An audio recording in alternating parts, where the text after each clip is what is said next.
ik had ooit altijd mijn wens om prins te worden. Ja. En ja, we zijn een koppel. Ja. En toen had Peter, dus de organisatie daarvan, die had ons toen voor de carnaval ons gevraagd of we prins en prinses wilden worden.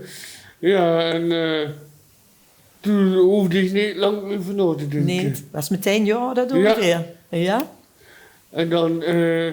En dan zo binnenkomen met de eerste prijs. Ja. Precies, Ja, want je dan- bent nu en prins en je hebt Ja. een dubbel prijs, hè? Ja. Ja, en dan kan ze de carnaval goed beginnen. Nou, dat denk ik. Dan gaat ze de vastelavond goed in, ja. Ja. Ja, en voor dich dan? Wie Ja, was ik ben voor de eerste keer prinses, dus Ja. eigenlijk nog nooit geworden. Maar Nee. ik dacht zo gaat van ja, ik wil het proberen. Dus ik vind het wel leuk dat ik toch met mocht doen voor de eerste keer. En dat ik het nog nooit met heb gemaakt. Dus ik vind het best wel fijn. Ja, dat Dan kan ik geloof ik. plezier maken, dansen. Ja. Ja. Dansen en zingen tegelijk. hè? Ja. Ja. Ja, zeker. En wat iedereen om me heen, wie hebben die gereageerd? Ja, Goed die geroepen wisten zijn? dat al een beetje. Dat weer, Was het al ja, uitgelekt? was al een beetje bekend. Nee. Omdat sommigen niet de mond kan haaien dan. Oh. En dan kwamen ze naar mij toe, werd toe prinses. Ik zeg, hè, hoe werd toe het nog weer?